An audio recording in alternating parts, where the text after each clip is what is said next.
excited to be able to talk to 31 of you who've all joined us. It's kind of nice to see everybody join in. But yeah, Pat, 22 years in real estate, a super long period of time, and also with one brand. And I mean, it sets the tone for, I think, what we are and what we want to be for you as well. Just know that, Carrie and I and the team corporately are always here to serve the agent. That is our objective. And if there's anything that we can do, we would just really love it if you'd connect with any of us in any way that you need. We're always looking to make improvements and raise the bar. So today on Wire Wednesday, I actually talked to Jimmy Fegger the other day and said, I haven't really had anybody from your team on the show in a long, long time. And he very quickly said to me, you need to talk to Savannah. And she has been doing business for us slightly over a year, correct, Savannah? Am I on the right track or under? No, so I joined Coldwell Banker August 1st of 21. August 1st of 21. So even less than that. I could almost say 6 months on the team. Yeah. And you come to us from EXP. And I think the biggest thing that Jimmy really felt was that in a very short amount of time, you've taken your business from an expectation of one transaction and been able to build multiple transactions beyond. I think your goal was 5 and you ended up doing 7 and 4 million so far already. He was just impressed with the way you took off with your business. And there are other people out there that are new or making that transition. I think telling your story is what this is about. So give us some insight. I mean, how you came to us in August, what it's done for you, and what you're feeling good about in your business. Yeah, so I started in real estate in October of 2019. That's when I got my license. And I was with EXP.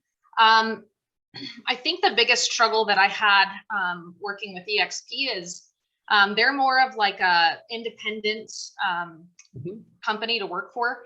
And so I think it's great for seasoned agents, but for somebody who is just starting out in the business, I don't think it's a real great spot to start.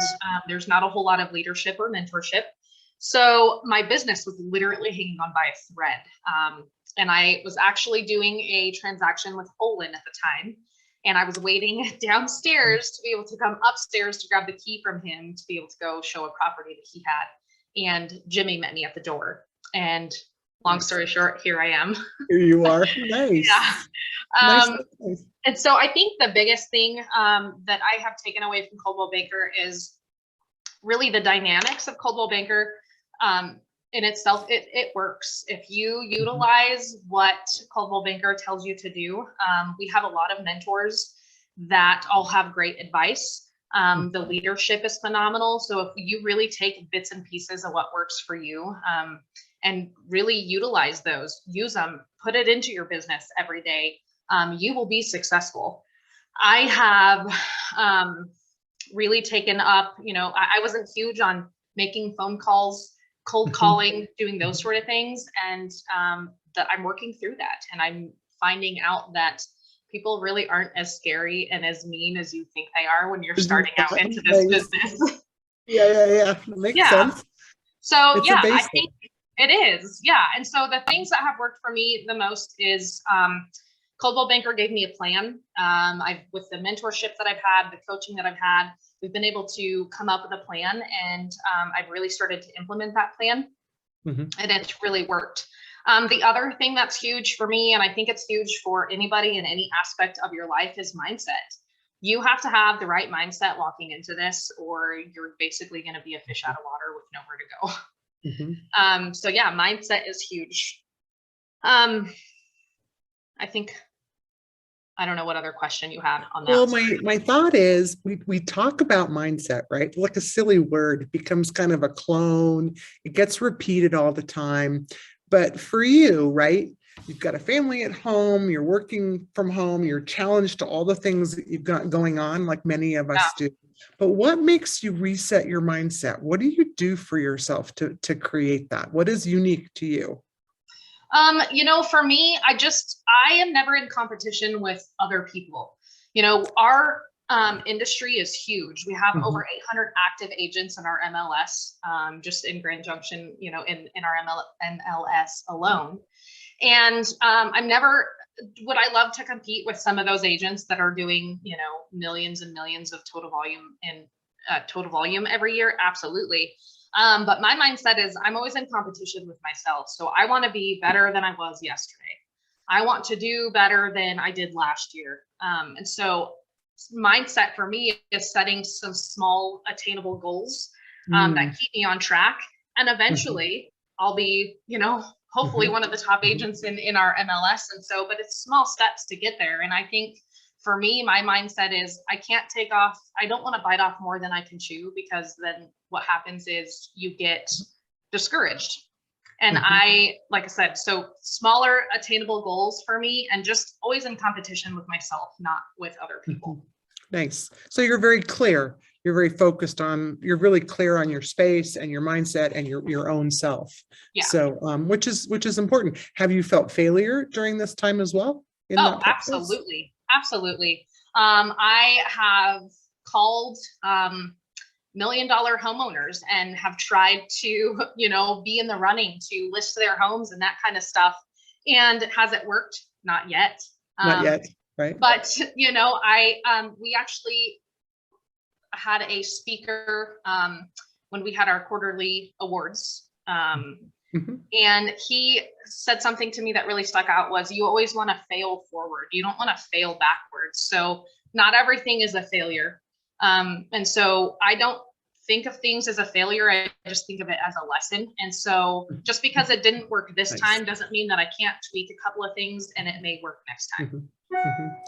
Fantastic. That's great. I mean, it's great feedback, because I think we talk about it, right? When management always tries to give you the goals, but when we hear an agent understand that for themselves, it's the win for you, right? It's the success of what you've been able to happen. Tell me a little bit about your transactions. Like you said, you've had 4 or 5 and you're super excited about that. What have you learned from those? So starting out with the XP, my course of the year and a half that I was of the XP, I only had 3 transactions.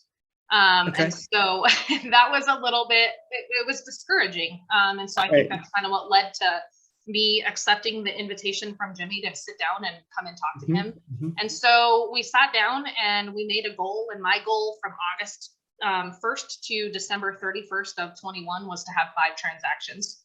And I ended up getting 7 transactions total. I was a little over 4 million in total volume. And so I think just again, utilizing what Jimmy was telling me, I took some group coaching and just really utilized everything that Coldwell Banker has to offer. I really like Social Bay. I utilize the crap out of them because it's just one less thing that I have to take time out of my day to do. It takes some time to set it up, but then you're constantly staying in front of people. And so just the transactions that I've had, that's what I've learned, is really staying in front of people. And it's more about building long-term relationships with people instead of looking at it as this is just my next transaction. Nice.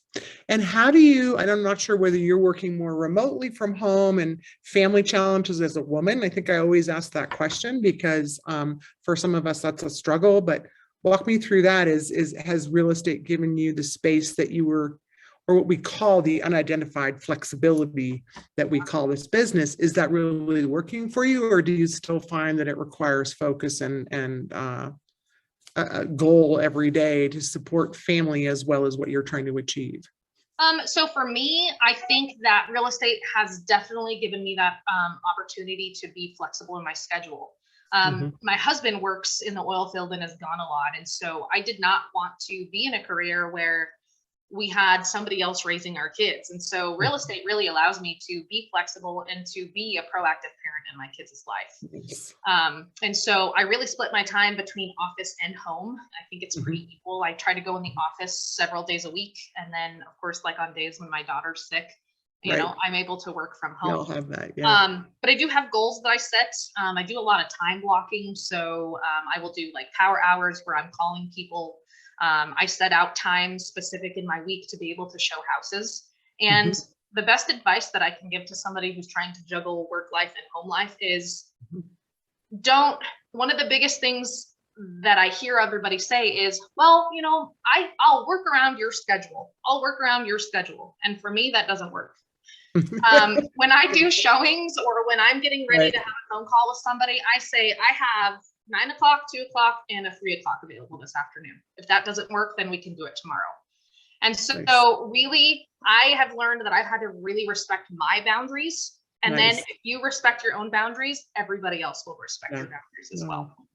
Oh, Savannah, that's lovely. I mean, I love the fact it's small goals. That's what you first started with, right? Small goals to achieve the next bigger goal, which I think, again, it can be incredibly overwhelming. Your flexibility is about, like you said, time blocking, and it's okay to say no, even to build your business, to balance it. I think a lot of people struggle with that.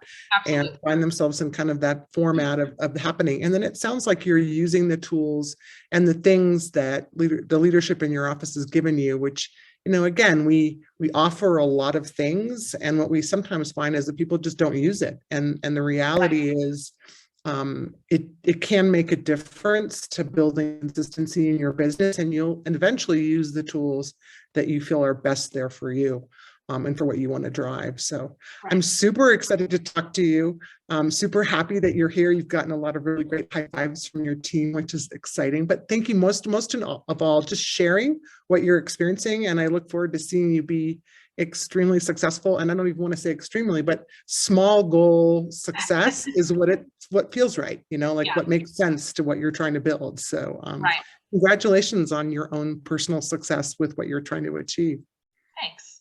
Well, and one more thing I'd like to add, Suzanne, is that the small goals for me, doing attainable small goals, is I really want to build a career out of this. This for me is not just I want to try to be in this business while the housing market is booming like it is right now. I want this to be a lifelong career for myself. And so, again, building relationships with people for me is really important. Long-term relationships, you got to have people that know, like, and trust you. Jimmy's a fanatic about that. And so at first I was kind of like, man, you're kind of crazy about that. And now I'm like, I get why. You understand. That's great. Yeah. So just doing smaller things, having attainable goals, and building relationships with people so that this can be a long-term lifestyle for me. So exciting. Well, awesome.